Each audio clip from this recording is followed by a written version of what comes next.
Hello everyone, आज हम पढ़ने वाले हैं story number 1, the necklace. The necklace लिखी है गीत द मुपस्सान ने। गीत द मुपस्सान को मोस्ट ऑफ शॉर्ट स्टोरीज भी कहा जाता है। तो चलिए आइए शुरू करते हैं। वो उन खूबसूरत जवान औरतों में से थी जो मानो किस्मत की कोताही की वजह से कलरकों के घर में पैदा हो गई थी। उसके पास जहेज में देने को कोई भी चीज़ नहीं थी, कोई उम्मीद नहीं थी, मशहूर होने के कोई ज़रिए नहीं थे, किसी अमीर या मशहूर आदमी के साथ प्यार होने या शादी होने के कोई ज़रिए नहीं थे। इसीलिए उसने महकमा तालीम के दफ्तर में काम करने वाले एक छोटे से क्लर्क के साथ शादी करने के लिए खुद को राज़ी कर लिया। वो बोली बाली थी लेकिन नाखुश थी। वो लगातार दुखी रहती थी क्योंकि वो अपने बारे में ऐसा महसूस करती मानो उसका जन्म सभी तरह की बढ़िया चीज़ों के लिए, बढ़िया पकवानों के लिए और ऐश व आराम की चीज़ों के लिए हुआ था। वो अपने घर की गरीबी की वजह से दुखी रहती थी, बदी दीवारों की वजह से और पुरानी घिसी हुई कुर्सियों की वजह से। ये सभी चीज़ें उसे तकलीफ पहुंचाती और उसे गुस्सा दिलाती थी। जब वो अपने खावत के सामने खाना खाने के लिए बैठी होती, वो खुशी के साथ तश्तरियों पर से ढक्कन उठाते हुए ये कहता, कितना बढ़िया शोरबा है, इसे बढ़िया तो मैंने कभी देखा ही नहीं। उस वक्त उसकी बीवी शानदार दावतों, चमकते हुए चांदी के बर्तनों के ख्वाब देखा करती थी। वो बढ़िया प्लेटों में परोसे गए शानदार पकवान के ख्वाब देख रही होती, लेकिन उसके पास न बढ़िया पोशाकें और न ही बढ़िया जेवर थे, और उसे ऐसी चीज़ों से ही प्यार था। उसकी एक अमीर सहेली थी, कॉन्वेंट स्कूल में पुराने वक्त की उसकी एक हमजमात, जिसके पास वो अब जाना पसंद नहीं करती थी क्योंकि वहाँ से लौटने के बाद उसे बहुत तकलीफ महसूस हुआ करती थी। वो पूरा दिन नाउम्मीदी और परेशानी की वजह से रोती रहती। एक शाम उसका खामद बहुत खुशी के मूड में घर लौटा और उसने अपने एक हाथ में बड़ा सा लिफाफा पकड़ा हुआ था। ये लो, उसने कहा, इसमें तुम्हारे लिए एक चीज़ है। इसने जल्दी से एक छुपा हुआ कार्ड बाहर निकाला जिस पर नीचे दिए हुए अल्फाज लिखे हुए थे, महकमा तालीम के वजीर और उनकी बेगम की तरफ से 18 जनवरी की शाम को उनकी रिहाइशगाह पर मोहतरम और मोहतरमा लाइजल को एक पार्टी में तशरीफ लाने की दावत दी जाती है।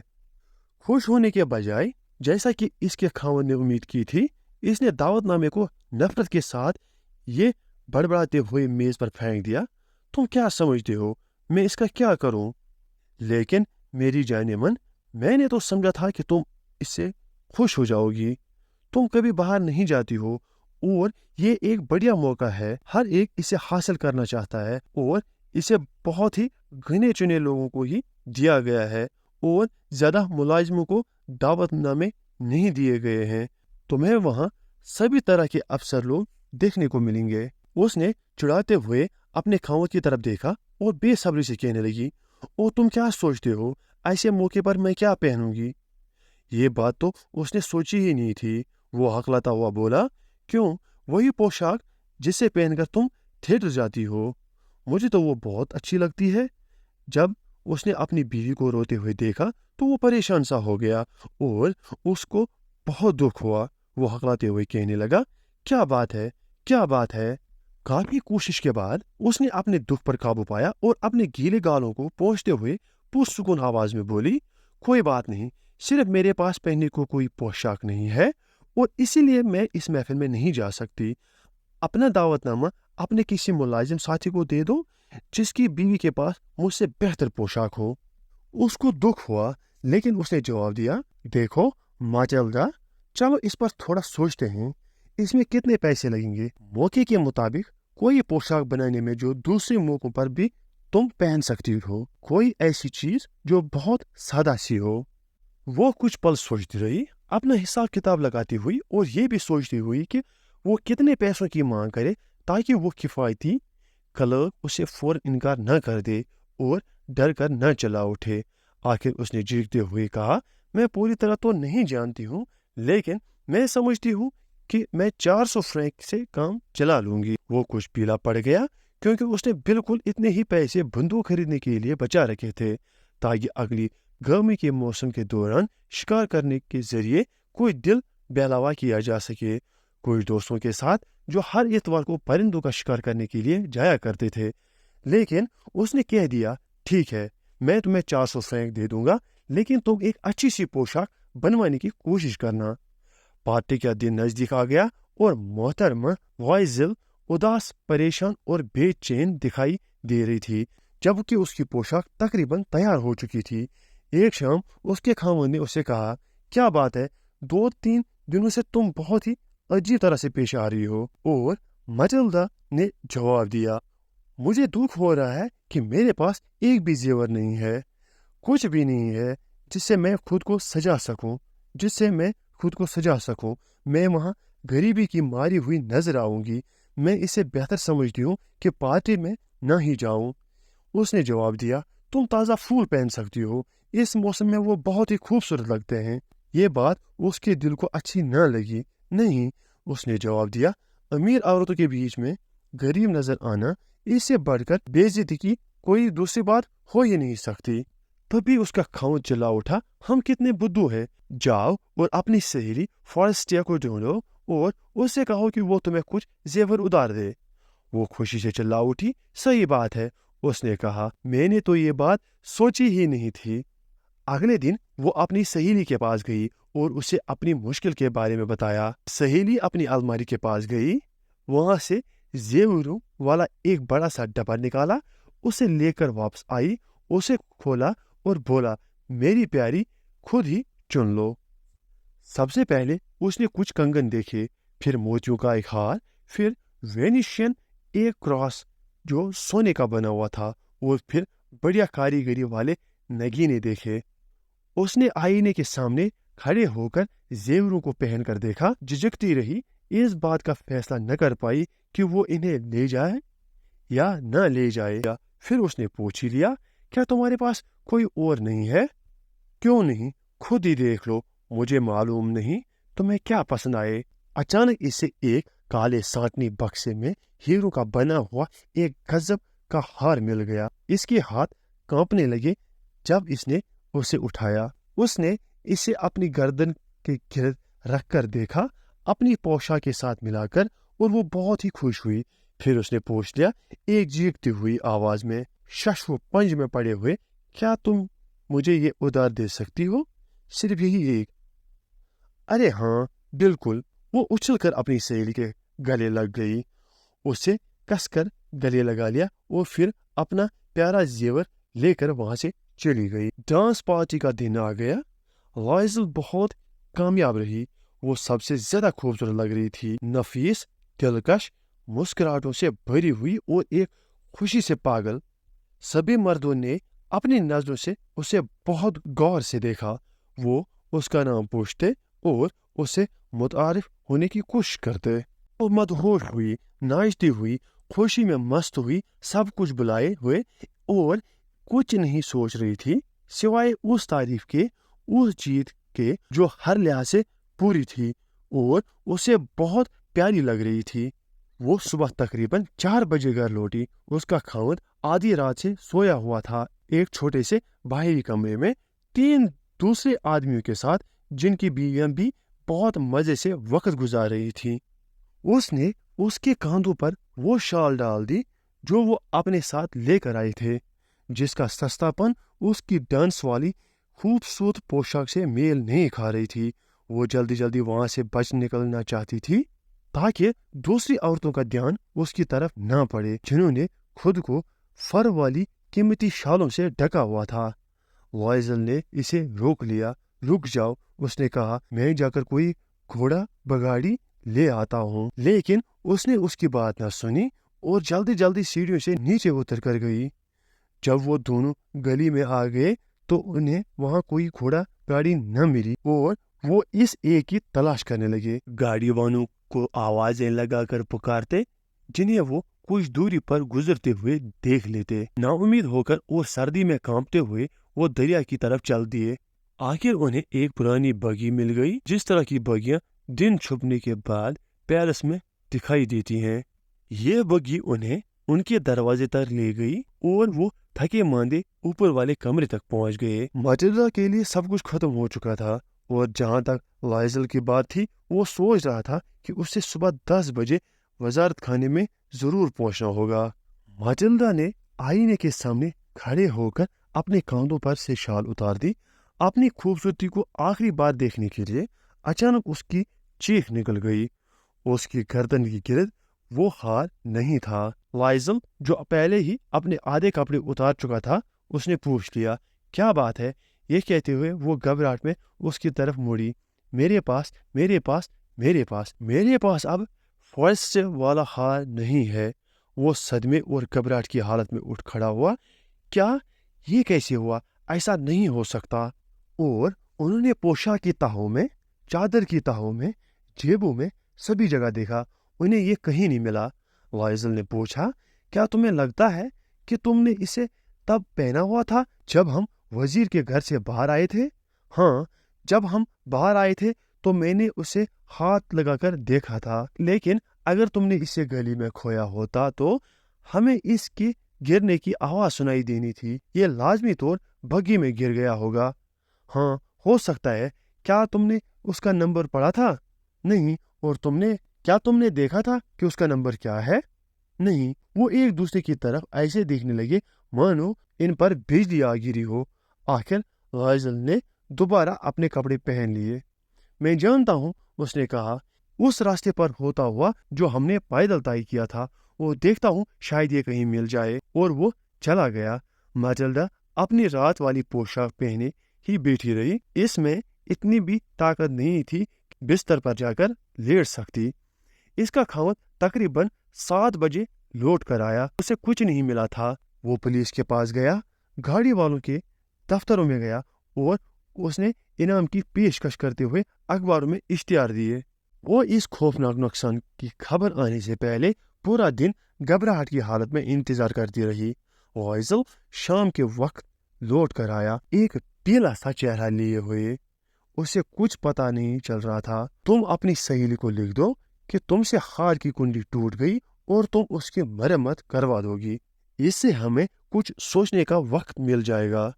ماٹلڈا نے لکھ دیا جیسا اس نے لکھوا دیا۔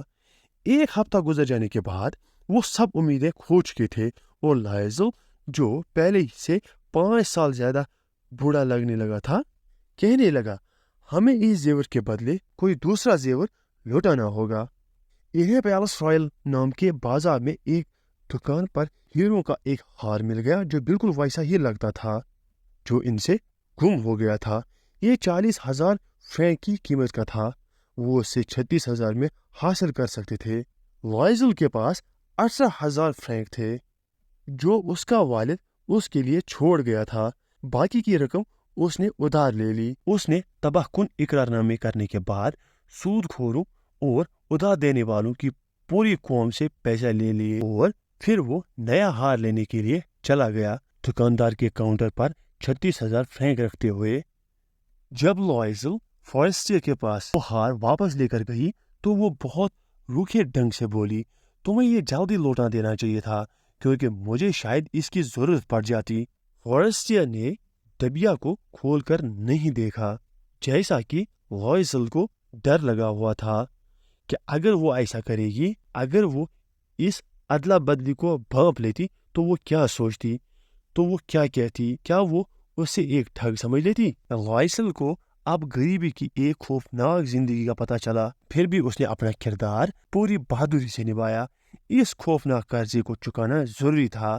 اس نے اسے لوٹانے کی ٹھان لی۔ انہوں نے نوکرانی کو ہٹا دیا، اپنی رہائش گاہ بدل لی۔ انہوں نے بالا خانے میں کچھ کمرے کرائے پر لے لیے۔ اس نے رسوئی گھر کے ناپسندیدہ کام کو کرنا سیکھ لیا۔ وہ برتن مانجتی، وہ گندی چادریں اپنے کپڑے اور پونے دھویا کرتی اور پھر انہیں سکھانے کے لیے ایک رسی پر ڈال دیتی۔ وہ ہر صبح کچرا اٹھائے ہوئے نیچے گلی میں جاتی اور تازہ پانی اٹھائے ہوئے سیڑھیوں سے اوپر لاتی۔ سانس لینے کے لیے سیڑھی کے ہر زینے پر رکا کرتی اور وہ عام عورتوں کے کپڑے پہنے ہوئے پنساری، قضائی اور سبزی والے کی دکان پر جاتی، اپنے بازو پر ٹوکری لٹکائے ہوئے وہاں سودا خریدتی اور اپنے تھوڑے سے پیسوں کی ایک ایک پائی بچانے کے لیے بھاو تول کر لیتی۔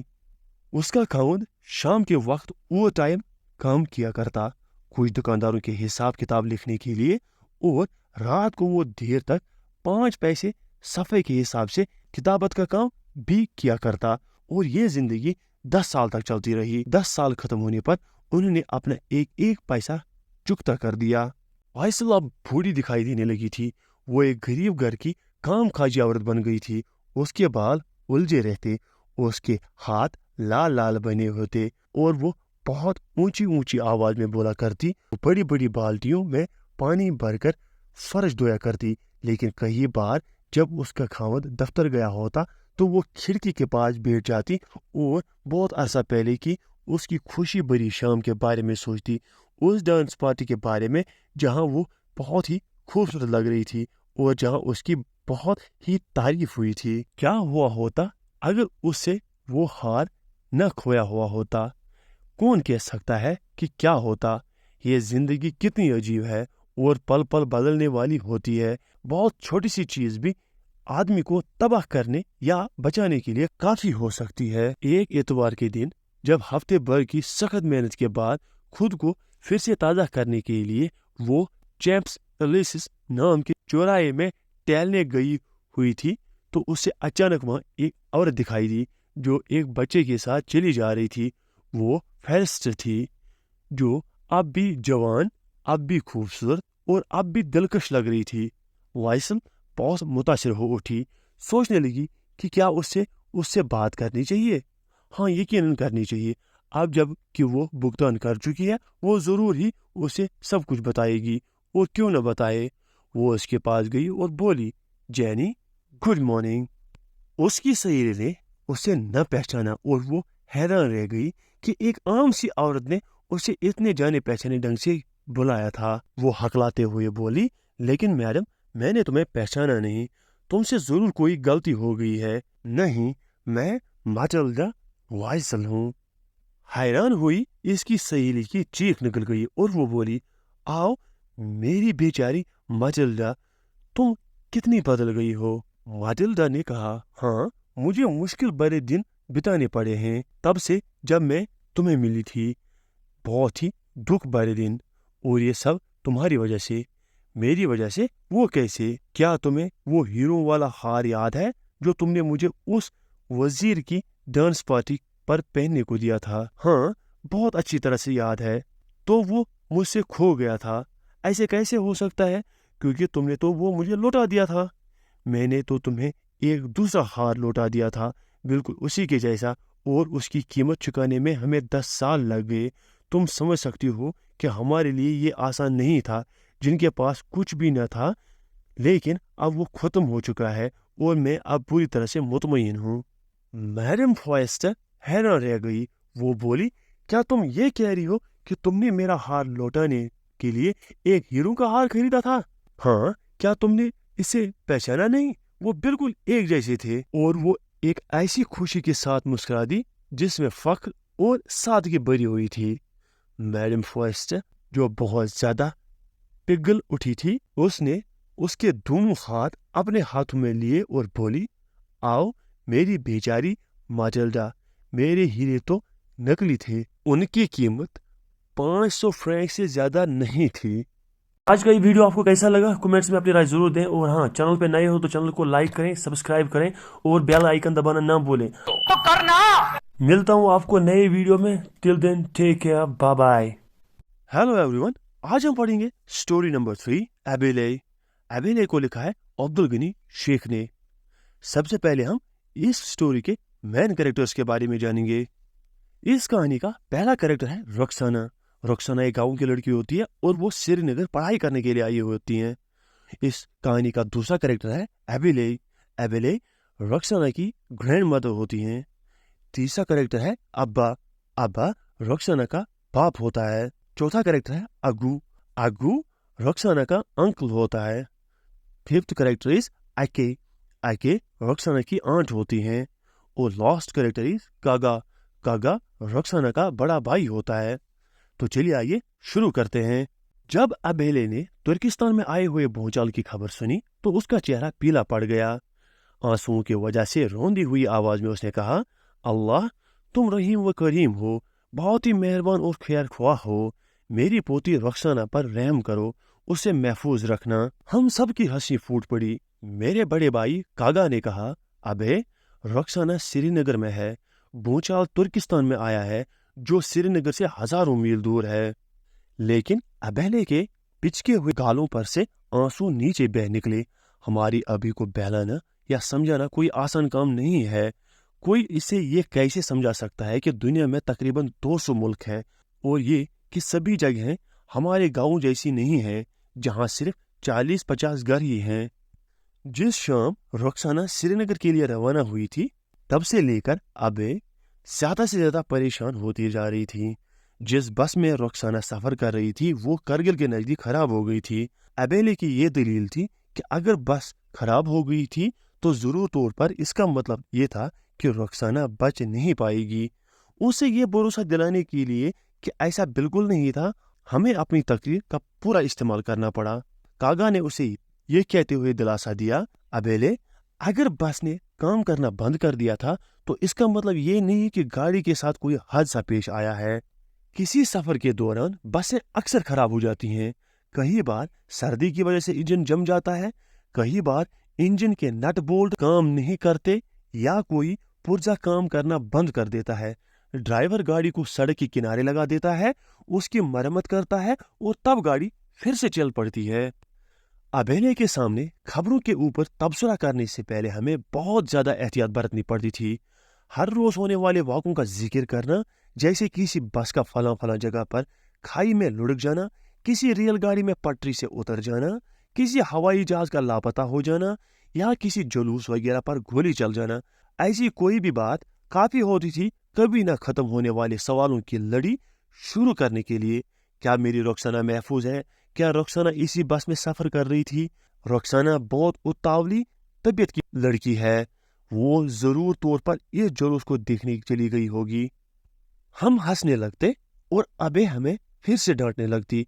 रक्साना को श्रीनगर भेजने की वजह से जब वो अपनी बेबसी जाहिर करती तो हम उसे ये कहकर तसली देते कि श्रीनगर एक पहाड़ी सैरगाह है और ये कि इसे सरजमी की जन्नत कहा जाता है और हर साल हजारों सैलानी इसके बारे में जानने के लिए आते हैं। हम उसे समझाने की कोशिश करते कि रक्साना किसी मायूस कुन वजह से श्रीनगर में नहीं थी, बल्कि वहाँ और आगे पढ़ने के लिए और अपनी जिंदगी को बेहतर बनाने के लिए वहाँ रह रही थी।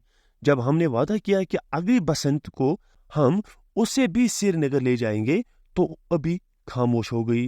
अगर हम रक्साना के जाने से पहले अबेले को श्रीनगर जाने की बात कहते तो वो गुस्से में खड़ी हो जाती और अपने होंठ दांतों तले दबाते हुए कहती, मैं अपने बच्चों और पोते पोतियों को छोड़कर कहीं नहीं जाऊंगी। श्रीनगर की बात छोड़िए, हमारे अबे ने हमारे गांव से 10 मील से ज्यादा दूर जाने का भी कभी हौसला नहीं किया था। 8 साल के वक्त के बाद 2 साल पहले वो सालाना दोकशमोशी त्योहार के वक्त ले गई थी। वो त्योहार जो हर सर्दी के मौसम में कस्बे को बुराई से पाक करने के लिए मनाया जाता है। वहाँ त्योहार के दौरान अबेले ने मुकुटे पहने हुए डांसरों और मौसीकारों को देखा था, जो महल से शुरू हुए और बड़े बाजार से गुजरते हुए जुलूस के आगे आगे चल रहे थे। उसने उन भिक्षुओं को देखा था जो पुतले जला रहे थे और दागों के क्रॉस बना रहे थे, ताकि पुराने साल की नुकसानदेह रूहों को और भूखे प्रेतों को काबू में किया जा सके। वहाँ बहुत भीड़ भाड़ थी, लेकिन उस शाम जब अभी घर वापस आई तो वो यही शिकायत करती जा रही थी, ओ मेरा सर चकरा रहा है। वहाँ इतने लोग थे कि मेरी तो सांस ही घुटकर निकल जा रही थी। मैं वहाँ दोबारा कभी नहीं जाऊंगी। उन दिनों के दौरान एक दूर की रिश्तेदार की बेटी हमारे गांव में हमसे मिलने के लिए आई। वो दिल्ली में रहती थी। अबेले ने उसे न पहचाना, उसकी तरफ देखती रही। हम सब ने अपनी हंसी को दबा लिया और खूब मजा लेते रहे। आखिर जब अबेले को बताया गया कि वो डोलमा थी तो वो हैरान रह गई। ला डोलमा, मैं तो हैरान हो रही थी कि ये मीम साहब हमारे घर कहाँ से आदम की है, तुमने ये कैसे कपड़े पहने हुए हैं? डोलमा मुस्कुरा दी। डोलमा, तुम कहाँ से आ रही हो? अम्मा, मैं दिल्ली में रहती हूँ। तब तुम तो रक्सार से रोज मिलती होगी। अम्मा, दिल्ली श्रीनगर से बहुत दूर है। क्या रुखसाना से तुम कभी نہیں ملی ہو؟ ابیلے نے نا امیدی کی گہری سانس لیتے ہوئے کہا، میں نے یہاں آتے ہوئے راستے میں 2 دن سری نگر میں بتائے تھے۔ میں نے رخسانہ سے ملنے کی کوشش کی لیکن میں اس کا گھر نہ ڈھونڈ پائی۔ اوہ، تم نے یہ کیا کر دیا؟ ابیلے پریشان ہو اٹھی۔ تم سری نگر میں تھی اور میری پوتی کا گھر ڈھونڈ نہیں پائی؟ یہ ایک بڑا شہر ہے، میری بھابھی نے بیچ میں ہی ٹوکتے ہوئے کہا۔ ابیلے، وہاں کی آبادی 5-6 لاکھ ہے۔ لوگ یہ کیسے جان پائیں گے کہ کون کہاں رہتا ہے جب تک نہ ان کے پاس پورا پتہ ہو؟ ہر کوئی یہی بات کہتا ہے۔ ابیلے کا لہجہ سنجیدہ ہو گیا ہے اور اس کی آنکھیں آنسوؤں سے بھر آئیں۔ اپنی ابھی کے بارے میں مجھے ایک دوسرا ہنسا دینے والا واقعہ یاد آ گیا۔ ان دنوں میں بہت چھوٹی ہوا کرتی تھی۔ میرے چاچا کبھی کبھی ہمارے گاؤں شکار کے لیے آیا کرتے تھے۔ ایک بار میرے چاچا اپنے قصبے کو لوٹ گئے لیکن اپنی 2 نالی بندوق پیچھے چھوڑ گئے۔ کاغوں نے ان کی بندوق اپنے رسوئی گھر میں رکھ دی جہاں بہت سے رشتہ داروں اور سسرال والوں کی بچوں کی ایک بڑی پلٹن اکٹھی ہوئی رہتی تھی۔ ابیلے اتنے تناؤ میں رہتی کہ وہ 2 رات سو نہیں پائی۔ وہ پورا دن رسوئی گھر کی رکھوالی کرتی رہتی۔ اس بات کو یقینی بنانے کے لیے کوئی بھی بچہ بندوق کو ہاتھ نہ لگائے۔ اس بات کو یقینی مانتے ہوئے کہ جو ہی اسے ہاتھ لگایا جائے گا تو اسی وقت گولیاں چلنے لگیں گی اور ہر کوئی مارا جائے گا۔ اس نے دروازے کو تالا لگا دیا تھا۔ اگر یہ کوئی دوسرا کمرہ ہوتا، لیکن یہ رسوئی گھر کو کیسے بند رکھ سکتی تھی؟ جب ابا اور آگو تیسرے دن گاؤں سے واپس آئے اور انہوں نے اس پوری صورتحال کے بارے میں سنا تو ہنستے ہوئے فرش پر لوٹ پوٹ ہونے لگے۔ مجھے ماننا ہوگا کہ میں ابیلے کی شادی کا ناجائز فائدہ اٹھاتی ہوں۔ بچوں کی فوج جو ہمارے گھر میں ہمیشہ موجود رہتی ہے اکثر میری کاپیاں پھاڑ دیتی ہیں۔ پتنگ اور کشتیاں بنانے کے لیے اپنی کینچی جیسی انگلیوں سے کاغذ کے صفحے پھاڑتے اور ان کی چھوٹے چھوٹے ٹکڑے بنا دیتے۔ ابے کے سامنے میں رونے کی صورت بنا لیتی اور کہتی کہ کاغذ سرکاری تھے، اگر انہیں پھاڑ دیا گیا تو مجھے جرمانہ کیا جائے گا۔ یہ الفاظ اس پر جادو جیسا اثر کرتے اور وہ انہیں اتنے دھیان سے سنبھال کر رکھ لیتی کہ کوئی بچہ ان پر نظر ڈالنے کی ہمت نہیں کر سکتا تھا۔ اتنے سے بھی مطمئن نہ ہو کر وہ کاغذ کے چھوٹے چھوٹے ٹکڑے بھی سنبھال کر رکھ دیتی تھی۔ جب میں کہیں گئی ہوتی اور جب میں گاؤں سے لوٹ کر آتی تو وہ یہ مجھے پیش کر دیتی۔ ان میں ایسے کاغذ ہوتے جو پنساری اور نسوار بیچنے والے کے یہاں سے آئے ہوتے تھے اور جنہیں مسالے اور نسوار لپیٹنے کے کام میں لایا گیا ہوتا ہے۔ سبھی دادیاں اپنے الگ الگ پس منظر کے باوجود ایک جیسی ہوتی ہیں، خاص طور پر جدید تکنیک سے متعلق ان کا رد عمل۔ جیسے کہ ہمارے پڑوس میں رہنے والی دادیوں میں سے ایک کا جب وہ کسی ہوائی جہاز کی بات کر رہی ہوتی ہے تو وہ احترام کے لہجے میں بات کرنے لگتی ہے۔ جہاز صاحب آ گئے ہیں۔ جہاز صاحب کو بہت سی مشکلوں کا سامنا کرنا پڑتا ہوگا اور آج جہاز صاحب بہت بڑے بڑے لگ رہے تھے۔ کہتے ہیں کہ جب ایک دوسری ابھی دادی نے پہلی بار ہوائی جہاز دیکھا تو اپنی ٹوکری میں گھاس کے گڈھے رکھ کر اس کو خوش آمدید کہنے لگی۔ ہماری ابھی سے جڑی ہوئی ایک دوسری کہانی ہے۔ وہ اور ہمارے طبقے کی ایک دوسری ابھی ایک فلم دیکھنے گئی۔ یہ ان کی پہلی فلم تھی اور شاید ان کی آخری فلم ہوگی۔ اپنی کمزور نظر کی وجہ سے پردے پر گھومتی ہوئی تصویریں ان کے لیے کسی سپنے سے زیادہ وجود نہیں رکھتی تھی۔ انہوں نے فلم کم دیکھی لیکن سر درد اور جی مت لانے کی شکایت زیادہ کی۔ کچھ دیر بعد میری بڑی بہن کی مدد سے وہ سمجھ گئی فلم کے اہم موضوعات میں سے ایک تھا کہ ساس کی طرف سے اپنی بہو کو پریشان کیا جانا۔ اگلے دن دونوں ابیاں یعنی دادیاں گھروں کی چھتوں پر بیٹھی ہوئی دکھائی دی، دنیا بھر کی ساسوں پر زہر اگلتی ہوئی۔ اللہ ہمیں ان کے غصے سے بچائے۔ اتفاق سے ہمارے پڑوس کی ایک لڑکی کی شادی ایک ایسے گھر میں ہوئی تھی جہاں اس کی اپنی ساس کے ساتھ نہیں بنتی تھی۔ اسی لیے تب سے لے کر جب بھی کوئی فلم کی بات کرتا تو دونوں ابیاں اسی وقت سبھی ساسوں کو بری طرح کوسنے لگتی۔ پڑوس والی ابی کی عمر ہماری ابیلے کی جتنی ہی ہے۔ وہ سچ مچ ایک ڈراؤنی عورت ہے۔ جب اسے غصہ آیا ہوتا ہے تو وہ ایک شیرنی کی مانند گرجنے لگتی ہے۔ سبھی باتوں کو نشر کرنے کا اس کا اپنا ہی ایک طریقہ ہے، سیاسی مسئلوں سے لے کر گھریلو کہانیوں تک۔ کچھ مہینے پہلے جب میں زینے پر جھکے ہوئے کھڑی تھی ایک کتاب پڑھتے ہوئے तो मुझे दोनों अभियों की आवाज सुनाई दी, एक दूसरे को अपनी कहानियां सुनाते हुए। वही रोजमर्रा की बातें जिनसे मेरे कान अच्छी तरह से वाकिफ थे। जरूरी तौर पर ये एक बदशगुनी है जो उस बात की तरफ इशारा करती है कि कयामत का दिन आने वाला है। वो जरूरी तौर पर किसी जानलेवा हादसे की बात या दो आदमियों के एक साथ मारे जाने की बात कर रही होंगी, या वो इस तरह के अल्फाज बोला करती, चुड़ैल, लानत है, जाहिल आदमी। इन सभी अल्फाज के बोलने का मकसद किसी ऐसी औरत की बुराई करना होता था जिसने अच्छे ढंग के कपड़े पहने होते थे। बातचीत के दौरान साथ वाले घर में रहने वाली अभी ने रुखसाना की खैरत के बारे में पूछ लिया, और इससे पहले कि अभी जवाब दे पाती उसने उसे बताया कि श्रीनगर में खौफनाक सैलाब आया हुआ था।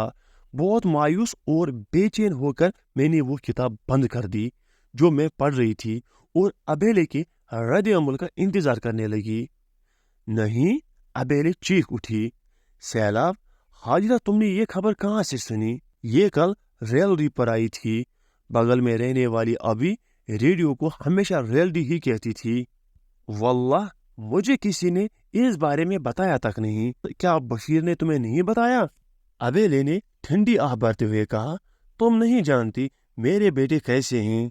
कुछ पल बाद उसने कहा, हाजिरा, मैं नीचे जाती हूँ, मेरा दिल जोर जोर से धड़क रहा है। मैंने उसके कदमों की आहट सुन ली, अब हमारे ऊपर मुसीबत आ पड़नी है। मैंने सोचा और नीचे की तरफ भाग गई। सीढ़ियों को फलांगते हुई अभी के कमजोर कदमों की आहट जल्दी ही सीढ़ियों के उस हिस्से पर सुनाई देने लगी जहां मैं कुछ पल पहले खड़ी हुई पड़ रही थी। जो ही वो नीचे आई वो हम पर बरस पड़ी। क्या मैंने नहीं कहा था कि रुखसाना को श्रीनगर मत भेजो? लेकिन किसी ने मेरी बात पर गौर नहीं किया। क्या बात है? कागा ने पूछा। श्रीनगर में सैलाब आया हुआ है। सैलाब? अबेले ने परेशानी में हाथ हिलाते हुए कहा। तो क्या हुआ? कागा ने चढ़ाते हुए कहा। वो एक बड़ा शहर है, सैलाब तो आते रहते हैं, तूफान तो आते रहते हैं, शोले तो भड़कते रहते हैं। बहुत हो गया, बहुत हो गया, मैंने तो बहुत सुन लिया। उसने अपने दोनों हाथ अपने कानों पर रख लिए। उसकी आंखें आंसुओं से झलकने लगी। कई दिनों तक अबेले के शक कम न हुए और वो बहुत खामोश रहने लगी।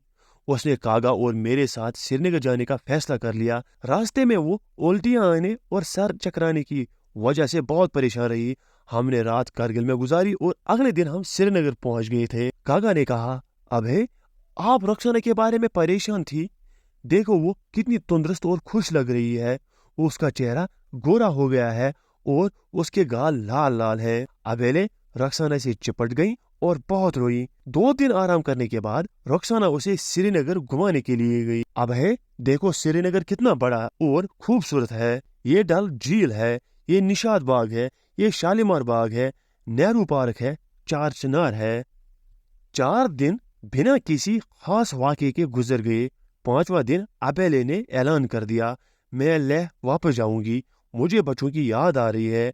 मुझे अपनी बेटी जमीला की याद आ रही है, मेरी पोती हलीमा की, मुझे नन्हे जावेद की याद आ रही है। उसने इस बात पर इतनी जिद की कि हमें उसी शाम अपने और अपनी अभी के लिए वापसी के टिकट खरीदने पड़े। वीडियो आपको कैसा लगा कमेंट्स में अपनी राय जरूर दें, और हाँ, चैनल पे नए हो तो चैनल को लाइक करें, सब्सक्राइब करें और बेल आइकन दबाना ना भूलें। तो करना। मिलता हूँ आपको नए वीडियो में। Till then take care, bye bye. Hello everyone, आज हम पढ़ने वाले हैं story number 3, the servant. The servant को एस.टी. समयोनो ने लिखा है। दरअसल ये कहानी जरासीम नाम के एक देहाती लड़की के बारे में है।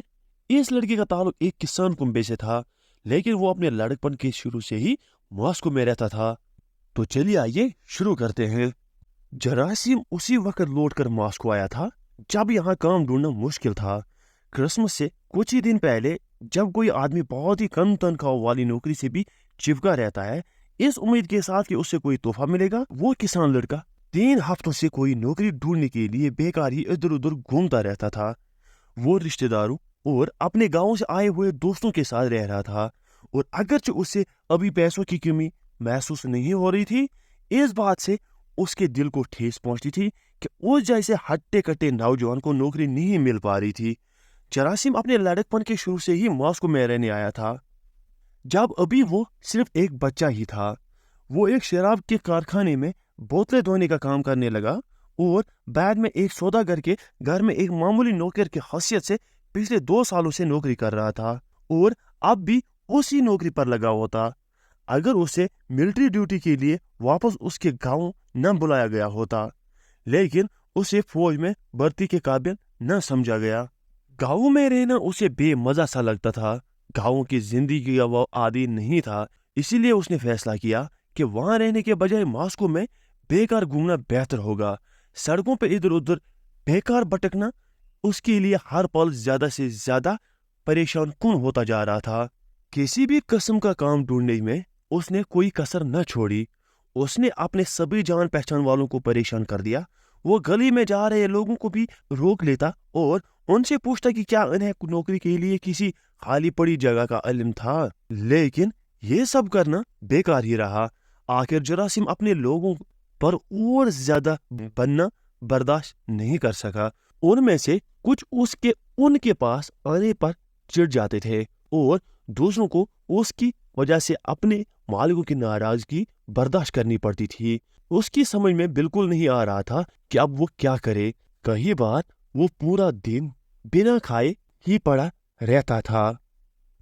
ایک دن جراثیم اس کے گاؤں سے آئے ہوئے ایک دوست کے پاس گیا جو ماسکو کے بالکل باہری کنارے پر سکولنک کے نزدیک رہتا تھا۔ وہ آدمی شہرو نام کے ایک سوداگر کا کوچوان تھا جس کی نوکری وہ کئی سالوں سے کر رہا تھا۔ اس نے اپنے لیے اپنے مالک کے دل میں جگہ بنا لی تھی، جس کی وجہ سے شہرو اس پر پورا بھروسہ کرنے لگا تھا اور ہر طرح سے پتہ چلتا تھا کہ وہ اس پر مہربان ہے۔ خاص طور پر یہ اس آدمی کی چکنی زبان تھی جس کی وجہ سے وہ اپنے مالک کا بھروسے مند بن گیا تھا۔ وہ سبھی نوکروں پر روب ڈالا کرتا اور شہرو اس بات کے لیے اس کی پوری داد دیتا۔ جراثیم اس کے پاس گیا اور اس سے دعا و سلام کی۔ کوچوان نے اس کا مناسب خیر مقدم کیا۔ اس نے چائے پلائی اور کچھ کھانے کو دیا اور اس سے پوچھا کہ اس کا حال کیسا تھا۔ بہت ہی خراب، گاڈ ڈیلنج، جراثیم نے کہا۔ میں کئی ہفتوں سے بیکار ہوں۔ کیا تم نے اپنے پرانے مالک سے تمہیں واپس نوکری پر لینے کو نہیں کہا تھا؟ کیا وہ تمہیں دوبارہ لینے کو تیار نہیں تھا؟ وہ جگہ پہلے ہی بھری جا چکی تھی۔ تو یہ بات ہے، تم جوان لوگ ایسے ہی ہوتے ہو۔ تم اپنے مالکوں کی نوکری دل لگا کر نہیں کرتے اور جب تم اپنی نوکری چھوڑتے ہو تو عموماً ان کے پاس واپس جانے کا کوئی راستہ بگاڑ چکے ہوتے ہو۔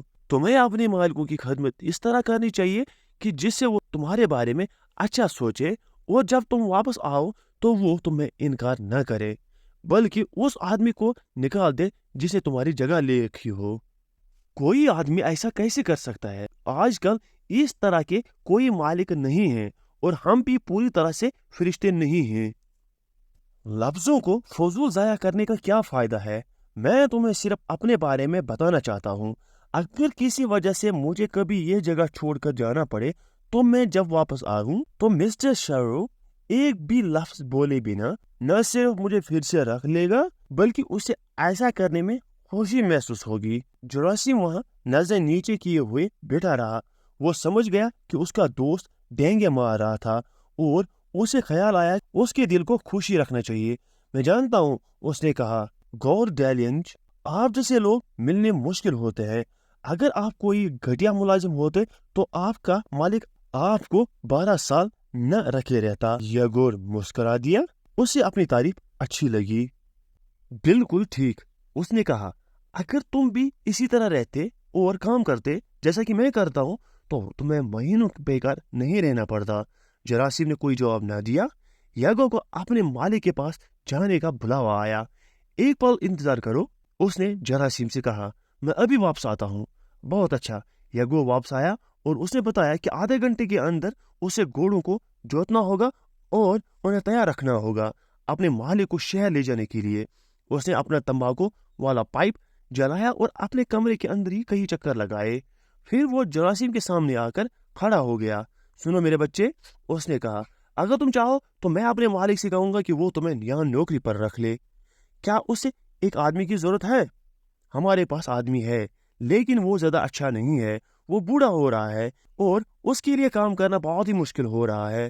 یہ ہمارے لیے خوش قسمتی کی بات ہے کہ ہمارے پڑوس میں زیادہ چہل پہل نہیں رہتی اور پولیس بھی اس بارے زیادہ نکتہ چینی نہیں کرتی کہ چیزیں اس طرح بکھری پڑی رہتی، نہیں تو ان کے معیار کے حساب سے اس جگہ کو پوری طرح صاف ستھرا رکھنا اس بوڑھے آدمی کی بس کی بات نہیں تھی۔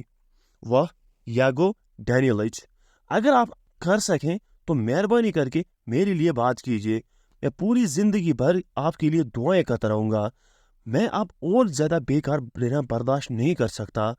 تو ٹھیک ہے، میں تمہارے لیے بات کروں گا، پھر کھا لینا، اور اسی بیچ یہ 10 کوپیک کا سکہ لے جاؤ، یہ شاید تمہارے کام آئے گا۔ شکریہ یاگو ڈینیلچ، تو کیا آپ میرے لیے کوشش کریں گے؟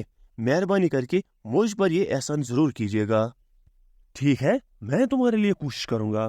جراثیم وہاں سے چل دیا اور یاگو نے اپنے گھوڑے جوت لیے، پھر اس نے اپنی کچھوان والی وردی پہن لی اور برف گاڑی کو بڑے دروازے تک لے آیا۔ مسٹر شیرو اپنے گھر سے باہر آیا، برف گاڑی میں بیٹھ گیا اور گھوڑے سر پٹ بھاگنے لگے۔ اس نے شہر میں اپنا کام پورا کیا اور گھر لوٹ آیا۔ یاگو یہ دیکھ کر کہ اس کا مالک اچھے موڈ میں تھا، اس سے کہنے لگا، مالک، مجھ پر آپ ایک احسان کیجیے۔ کہو کیا ہے؟ یہاں میرے گاؤں سے ایک نوجوان آیا ہے، ایک اچھا لڑکا ہے، اس کے پاس نوکری نہیں ہے، تو پھر کیا آپ اسے نہیں رکھیں گے؟ مجھے وہ کس کام کے لیے چاہیے، اسے یہاں اس جگہ سبھی طرح کے چھوٹے موٹے کاموں کے لیے رکھ لیجیے۔ تو تب پولیکا کا کیا ہوگا؟ وہ کس کام کا ہے؟ اب تقریباً وقت آ گیا ہے کہ آپ اسے نکال ہی دیں، ایسا کرنا جائز نہیں ہوگا۔ وہ میرے پاس کتنے سالوں سے ہے، میں اسے ایسے ہی کیسے نکال سکتا ہوں بنا کسی وجہ کے؟ مان لیا جائے کہ اس نے آپ کے لیے کئی سال کام کیا ہے، اس نے مفت میں کام نہیں کیا ہے، اس سے اس کے پیسے ملتے رہے تھے، اس نے یقیناً طور پر اپنے بڑھاپے کے لیے کچھ ڈالرز بچا کے رکھے ہیں۔ وہ ایسا کیسے کر پایا؟ کس میں سے بچایا ہوا ہوگا؟ وہ دنیا میں اکیلا نہیں ہے، اس کی ایک بیوی ہے دیکھ بھال کرنے کو، اور اس عورت کو بھی کھانے پینے کی ضرورت ہوتی ہے۔ اس کی بیوی بھی پیسے کماتی ہے دن بھر جھاڑو پوچھا کا کام کر کے۔ بہت کما لیے ہوں گے، اس عورت نے ان دونوں کے لیے کافی ہوتے ہوں گے۔ آپ کو پولیکا اور اس کی بیوی کی پرواہ کرنے کی کیا ضرورت ہے؟ آپ کو سچ بتاؤ تو وہ ایک گھٹیا نوکر ہے، آپ اس پر اپنے پیسے کیوں برباد کرتے ہیں؟ وہ کبھی وقت رہتے برف کو بیلچے سے نہیں ہٹاتا ہے اور کوئی بھی کام ٹھیک ڈھنگ سے نہیں کرتا ہے، اور جب رات کو پہرا دینے کی باری اس کی آتی ہے تو وہ رات میں کم سے کم 10 بار وہاں سے کھسک جاتا ہے، اسے بہت سردی لگتی ہے۔ آپ کسی دن دیکھ لیں گے کہ اس کی وجہ سے آپ کو پولیس کی طرف سے کوئی مصیبت آ جائے گی، وہ سہمائی والا انسپیکٹر ہم پر ہلہ بول دے گا، اور پھر آپ کو اچھا نہیں لگے گا کہ آپ کو پولیکا کی وجہ سے ذمہ دار ٹھہرایا جائے گا۔ پھر بھی ایسا کرنا غلط ہوگا، وہ میرے پاس 15 سال سے ہے، اور اس کے بڑھاپے میں اس کے ساتھ ایسا سلوک کرنا گناہ ہوگا۔ گناہ؟ آپ اس سے کون سا نقصان پہنچا رہے ہوں گے؟ وہ بھوکا نہیں مرے گا، وہ خیرات خانے میں رہنے کے لیے چلا جائے گا، یہ اس کے لیے بہتر ہوگا، اپنے بڑھاپے میں سکون سے رہ سکے گا۔ شیرو سوچنے لگا، آخر اس نے کہا، اپنے دوست کو یہاں لے آنا، میں دیکھوں گا کہ میں کیا کر سکتا ہوں۔ جناب، اسے ضرور رکھ لیجیے گا، مجھے اس پر بہت رحم آتا ہے، وہ ایک اچھا لڑکا ہے اور بہت وقت سے بیکار چلا آ رہا ہے، میں جانتا ہوں کہ وہ اپنا کام اچھی طرح سے کرے گا اور آپ کی خدمت وفاداری سے کرے گا۔ فوجی ڈیوٹی کے لیے جانے کی مجبوری کی وجہ سے اسے اپنی پرانی نوکری گنوانی پڑی تھی، اگر ایسا نہ ہوا ہوتا تو اس کے مالک نے اسے جانے نہیں دینا تھا۔ اگلی شام جراثیم پھر سے آیا اور پوچھنے لگا، تو کیا آپ میرے لیے کچھ کر پائے؟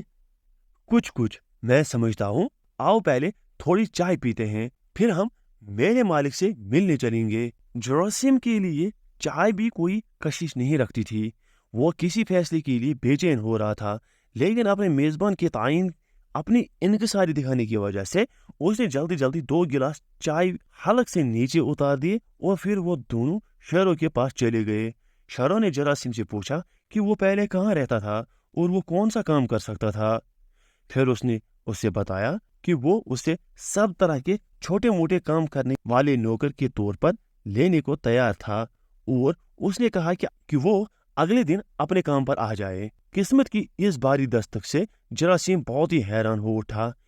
उसकी खुशी इतनी बेकाबू हो रही थी कि उसकी टांगें उससे मुश्किल से ही उठा पा रही थी।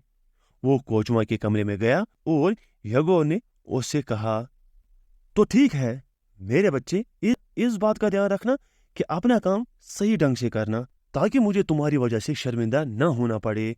तुम जानते ही हो कि मालिक लोग कैसे होते हैं। अगर तुम एक बार गलती कर दो तो वो हमेशा तुम्हारे नक्श निकालने के लिए तुम पर सवार रहेंगे और तुम्हें कभी भी चैन से रहने नहीं देंगे।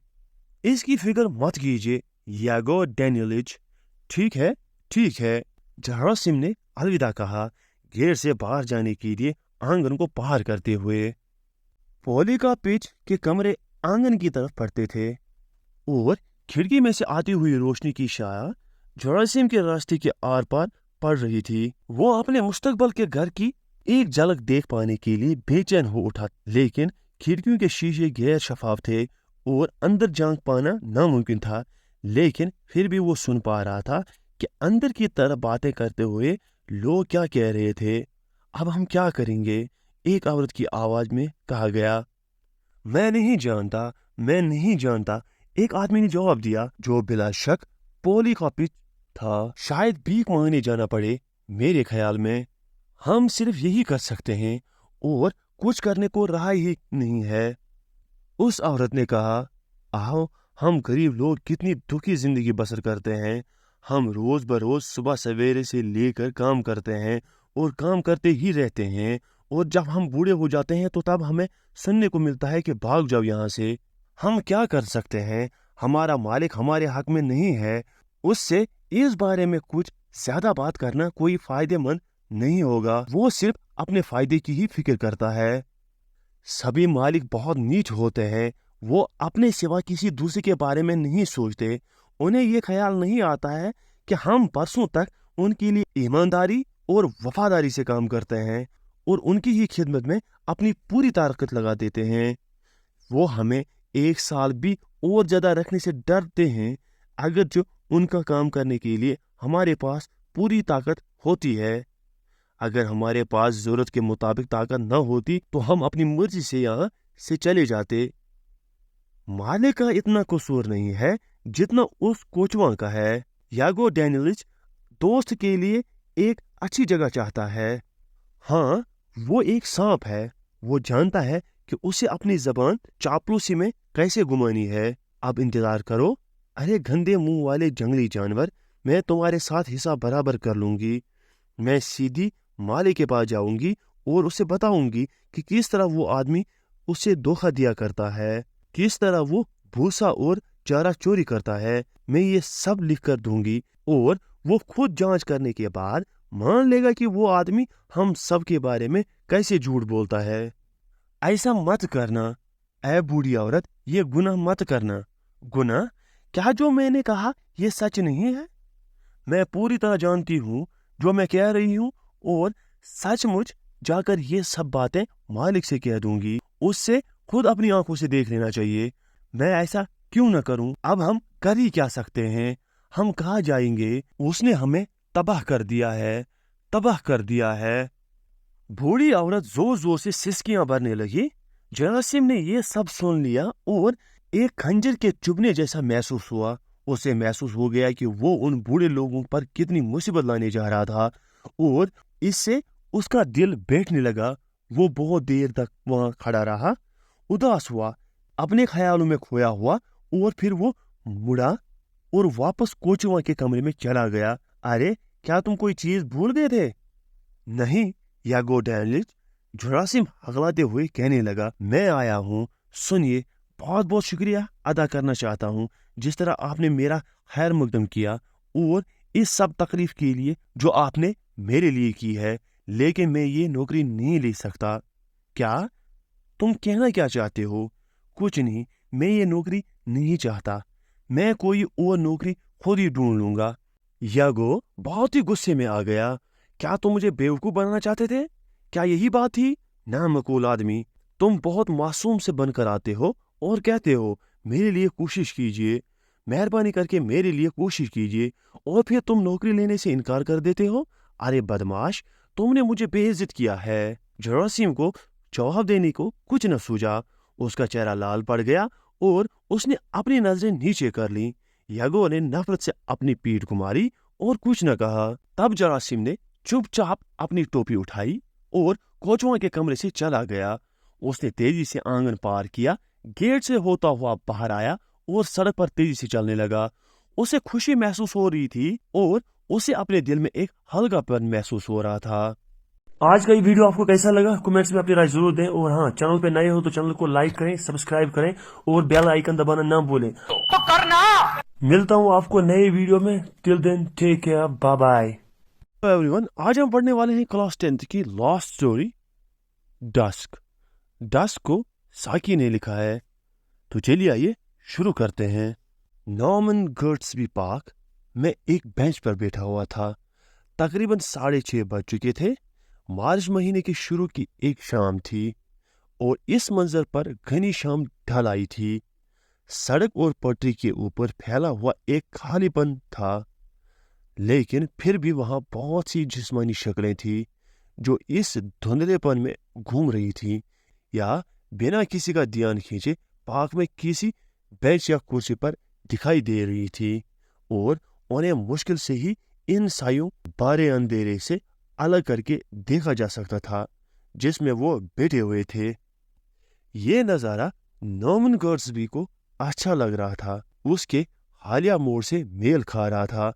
उसके ख्याल के मुताबिक शाम के धुंधले का वक्त हारे हुए लोगों का वक्त होता है। ऐसे मर्द और औरतें जिन्होंने जद्दोजहद की हो लेकिन हार गए हों, जो अपनी टूटी हुई किस्मत और मुर्दा उम्मीदों को लोगों की घूरती नजरों से बचाने की कोशिश कर रहे हों।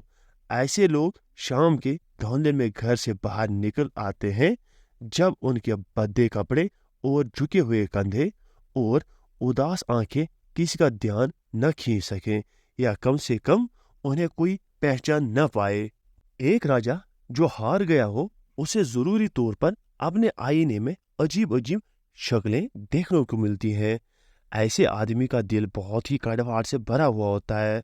शाम के अंधेरे में घूमने वाले इन लोगों ने अपनी मर्जी से अपने वो अजीब चेहरे अपने कांधों पर सीधे उठा नहीं रखे थे, इसीलिए वो इस तरह चमगादड़ों वाले ढंग से अपने घरों से बाहर निकलते हैं। झाड़ियों और कांटेदार तार के हिफाजती पर्दे के उस पार चमकदार रोशनियों और शोरगुल भरे ट्रैफिक की एक दुनिया थी जहां उन दूसरे लोगों के उड़े थे जो जिंदगी की भाग दौड़ को अपने ही हाथों में रखते थे और इतनी आसानी से हार नहीं मानते थे। इस तरह से नॉर्मन गर्ट्सबी के ख्यालों में चीजों की तस्वीरें बनती जा रही थीं। जब वो तकरीबन वेरान रास्ते के पास पड़े एक ओक लकड़ी के बने बेंच के ऊपर बैठा हुआ था, वो खुद को हारे हुए लोगों वाली टोली में गिनने के मूड में था। तंगदस्ती की मुश्किलें इस पर भारी नहीं थी। अगर उसने ऐसा चाहा होता तो वो रोशनी और शोर शराबे वाले आम रास्तों पर चहलकदमी कर सकता था और कंधे से कंधा टकराने वाले लोगों की भीड़ में अपनी जगह ले सकता था, जो खुशहाली में खुशी महसूस करते थे या उसके लिए जद्दोजहद करते फिरते थे। वो एक बहुत मामूली सी ख्वाहिश में नाकामयाब रहा था और हाल की घड़ी में वो दिल में दुखी और नाउम्मीद था, और इसके मन में हसद हो रहा था कि वो घूमने वाले दूसरे लोगों को गौर से देखे और उनको मुख्तलिफ जुमरों में लाए जब वो लैंपों की रोशनी के बीच रास्ते के अंधेरे हिस्सों में चले जा रहे थे। बेंच के ऊपर उसकी बगल में एक बुजुर्ग शरीफ आदमी बैठा हुआ था जो जिंदगी में अपनी दिलचस्पी खोया मालूम होता था। वो हारा हुआ लगता था लेकिन इससे मानने को तैयार नहीं था।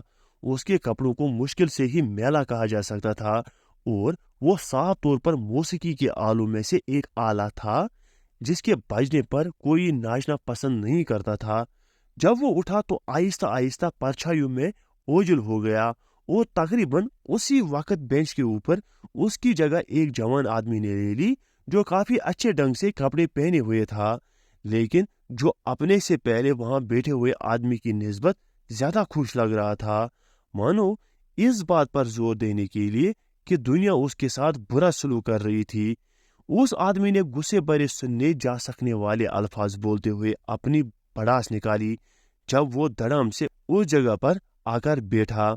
आप बहुत बढ़िया मिजाज में नहीं लग रहे हैं, गॉड्सबी ने कहा, ये भांपते हुए कि वो आदमी उससे ये उम्मीद कर रहा था कि उसकी हरकतों की तरफ ध्यान दे। वो नौजवान आदमी एक बेबाक कर देने वाली साफ गोई के लहजे में उसकी तरफ घूमा, जिससे गॉड्सबी फौरन चुकना हो गया। आपका मिजाज भी अच्छा ना होता अगर आप इस उलझन में फंसे हुए होते जिसमें मैं फंसा हुआ हूँ, उसने कहा।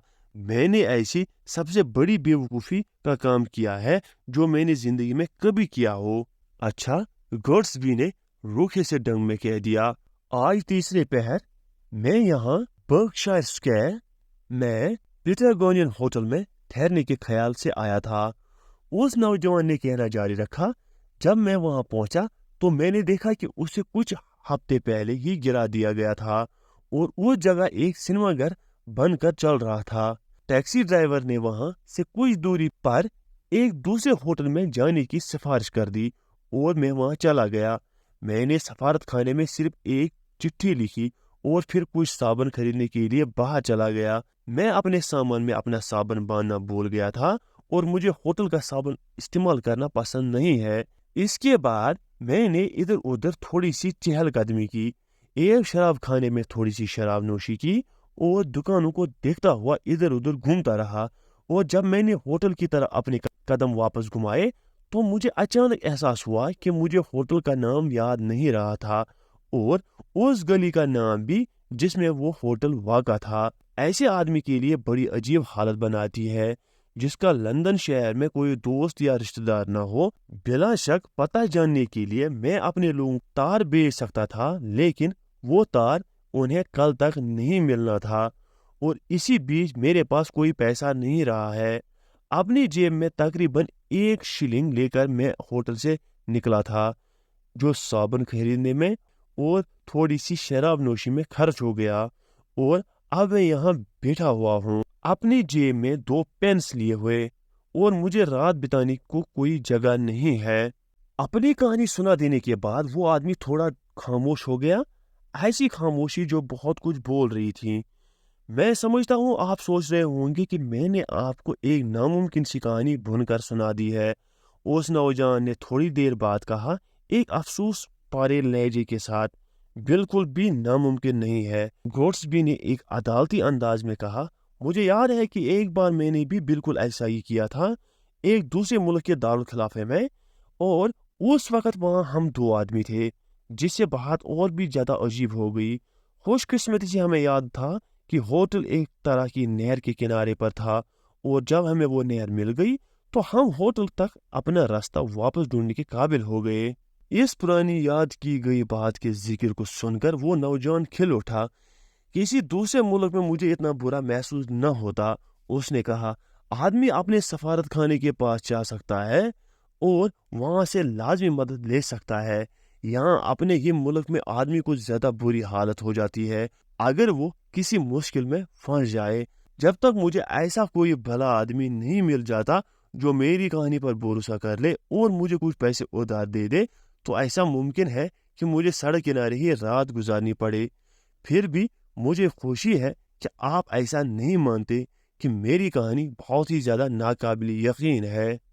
उसने अपना आखिरी जुमला काफी जोश में कहा, शायद अपनी इस उम्मीद को जाहिर करने के लिए कि गॉड्सबी इस मौके के लिहाज से जरूरी अच्छाई की कोई कमी नहीं थी।